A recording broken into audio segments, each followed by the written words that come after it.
ಓಂ ನಮೋ ಹನುಮತೆ ನಮಃ. ಸೀತೆಯಿಂದ ಶತಕಂಠನ ಸಂಹಾರ.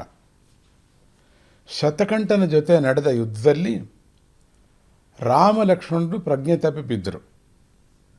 ಈ ದೃಶ್ಯವನ್ನು ನೋಡಿರ್ತಕ್ಕ ಹೆದರಿಬಿಟ್ಲು ಮಾತೆ ಸೀತಾಮಾತೆ. ದೃಶ್ಯ ನೋಡಿಬಿಟ್ಟು ತುಂಬ ಹೆದರಿಕೆ ಆಗ್ಬಿಡ್ತು ಅವಳಿಗೆ. ಆ ಸಮಯದಲ್ಲಿ ಹನುಮಂತನನ್ನು ಪ್ರಾರ್ಥಿಸ್ತಾ ಇದ್ದಾಳೆ. ಹನುಮಂತ ತನ್ನ ವಿಶ್ವರೂಪವನ್ನು ಧರಿಸ್ತಾ ಇದ್ದಾನೆ. ಆಗ ಸೀತಾದೇವಿಯು ಸಹ ಕಾಳಿ ರೂಪವನ್ನು ಧರಿಸಿಬಿಟ್ಲು. ಕೈಯಲ್ಲಿ ಧನಸ್ಸನ್ನು ಹಿಡಿದು ಸಿಂಹದಂತೆ ಹೂಂಕಾರ ಮಾಡ್ತಾ ಇದ್ದಾಳೆ. ಹನುಮಂತ ಅವಳನ್ನು ಭುಜದ ಮೇಲೆ ಕೂರಿಸಿಕೊಂಡು ಆ ಕಾಳಿ ದುರ್ಗಾ ಮಾತಾನ ಶತಕಂಠ ರಾಕ್ಷಸರ ಮುಂದೆ ಬರ್ತಾನೆ. ಆ ರಾಕ್ಷಸರು ಅಂತ ಹೇಳಬೇಕೆಂದ್ರೆ ತುಂಬ ಜನ ಇದ್ದಾರೆ. ಕಾಳಿಕಾ ರೂಪದ ಸೀತಾದೇವಿ ಬಾಣಗಳ ಮಳೆ ಸುರಿಸ್ತಾ 1000 ಮಂದಿ ಶತಕಂಠರನ್ನು ಅಲ್ಲೋಲ ಕಲ್ಲೋಲ ಆಗೋ ಹಾಗೆ ಮಾಡಿಬಿಟ್ಲು.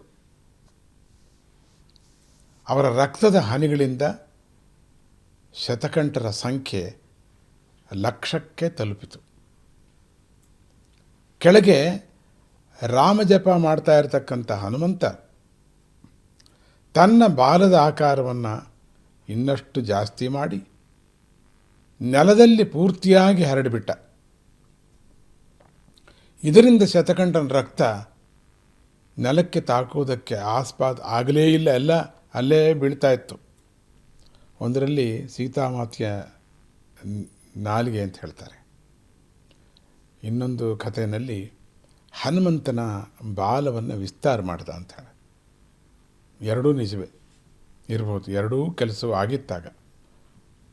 ಅವನ ಸಂತತಿ ನಿಂತು ಹೋಯ್ತು ಅಲ್ಲಿಗೆ. ಯಾಕೆಂದರೆ ಅಲ್ಲಿ ಮೇಲೆ ಯಾವಾಗ ರಕ್ತ ಕೆಳಗೆ ಬೀಳಲಿಲ್ವೋ, ಬಾಲದ ಮೇಲೆ ಯಾವಾಗ ಬಿತ್ತೋ ಆಗ ಯಾರು ಹುಟ್ಕೋತಾ ಇಲ್ಲ, ಸಂತತಿ ಎಲ್ಲ ನಿಂತೋಯ್ತು. ಸೀತಾದೇವಿ ಶತಕಂಠನ ಎಲ್ಲ ತಲೆಗಳನ್ನು ಕತ್ತರಿಸಿ ಹಾಕಿಬಿಡ್ತಾಳೆ.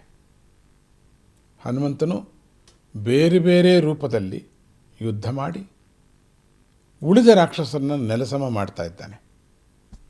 ಕೊನೆಗೆ ಶತಕಂಠ ಮಾತ್ರ ಉಳಿತಾನೆ. ಸೀತಾದೇವಿ ಅವನ ತಲೆಗಳನ್ನು ಕತ್ತರಿಸಲೇ ಇದ್ಲು ಯಾವಾಗಲೂ.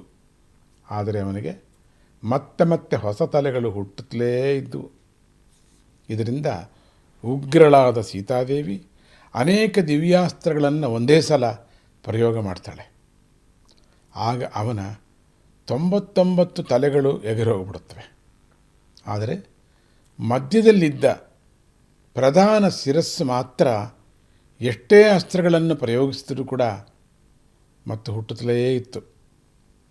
ಆಗ ಸೀತಾದೇವಿ ಒಂದು ಬಾಣವನ್ನು ಕೈಯಲ್ಲಿ ಹಿಡ್ಕೊಂಡು ನೋಡ್ತಾಳೆ. ಇವನು ಖಂಡಿತ ಇಷ್ಟೊಂದು ಹುಟ್ಟುತ್ತಾ ಇರಬೇಕಾದ್ರೆ ಈ ತಲೆಗಳೇನು ಮಾಡೋದು? ಆಗ ರಕ್ತದಿಂದ ಹುಟ್ಟಿತು, ಅದೊಂದು ಪರಿಹಾರ ಆಯಿತು. ಆದರೆ ಈಗ ತಲೆಗಳು ಹುಟ್ಟುತ್ತಾ ಇರೋದ್ರಿಂದ ಬಾಣಗಳ ಸುರಿಮಳೆ ನಾನು ಸುರಿತಾ ಇದ್ದರೂ ಕೂಡ ಮತ್ತೆ ಮತ್ತೆ ಜಾಸ್ತಿಯಾಗಿ ಹುಟ್ಟುತ್ತಾ ಇರೋದ್ರಿಂದ ನಾನೇನು ಮಾಡಲಿ ಅಂತ ಯೋಚನೆ ಮಾಡಿ ಒಂದು ಬಾಣನ ಕೈಯಲ್ಲಿ ಹಿಡ್ಕೊಂಡು ಹೇಳ್ತಿದ್ದಾಳೆ, ಪ್ರತಿಜ್ಞೆಯನ್ನು ಮಾಡ್ತಿದ್ದಾಳೆ. ನನ್ನ ಗಂಡ ಶ್ರೀರಾಮನು ಏಕಪತ್ನಿ ವ್ರತನೇ ಆಗಿದ್ದರೆ, ನಾನು ಪತಿವ್ರತೆಯೇ ಆಗಿದ್ದರೆ ಈ ಬಾಣದಿಂದ ಶತಕಂಠನ ಶಿರಸ್ಸು ಕತ್ತರಿಸಬೇಡಲಿ ಅಂತ ಪ್ರತಿಜ್ಞೆ ಮಾಡಿ ಬಾಣ ಪ್ರಯೋಗ ಮಾಡ್ತಿದ್ದಾಳೆ. ಅಂತ ಅದ್ಭುತವಾದಂಥ ಸತ್ಯ ಪ್ರಯೋಗವನ್ನು ಮಾಡ್ತಾಳೆ. ತಕ್ಷಣ ಆ ಬಾಣಗಳಿಂದ ಶತಕಂಠನ ತಲೆ ಕೊಚ್ಚಿ ಹೋಗ್ಬಿಡುತ್ತೆ. ಶತಕಂಠ ಕತ್ತರಿಸಿದ ಮರದ ಹಾಗೆ ಕುಸಿದು ಬೀಳ್ತಾನೆ. ದೇವತೆಗಳೆಲ್ಲ ಜೈಕಾರ ಹಾಕ್ತಾ ಕಾಳಿಕಾ ರೂಪದಲ್ಲಿದ್ದ ಸೀತಾದೇವಿ ಮೇಲೆ ಪುಷ್ಪವೃಷ್ಟಿಯನ್ನು ಮಾಡ್ತಾ ಇದ್ದಾರೆ. ಅಂದರೆ ಆ ಒಂದು ಯುದ್ಧ ಎಂದಿಗೂ ಮುಗಿಯುತ್ತೋ ಮುಗಿಯುವುದೇ ಇಲ್ಲವೋ ಅಂತಿತ್ತು. ಆ ಥರದ ಯುದ್ಧ ಅದು. ಈ ಸಂದರ್ಭದಲ್ಲಿ ನಾವು ಕಾಳಿಕಾ ರೂಪವನ್ನು ಹನುಮಂತನಿಗೆ ದರ್ಶನ ಮಾಡಿಸ್ತಾಳೆ. ಹನುಮಂತನು ಅವನ ಒಂದು ಮಂತ್ರದಿಂದ, ಅಂದರೆ ಆ ಮಂತ್ರದ ಜಪದಿಂದ, ಅನುಷ್ಠಾನದಿಂದ ಅವನು ಪ್ರಸನ್ನನಾಗಿ ತನ್ನ ವಿಶ್ವರೂಪವನ್ನು, ಪಂಚಮುಖ ಆಂಜನೇಯ ವಿಶ್ವರೂಪವನ್ನು ತೋರಿಸ್ತಾನೆ.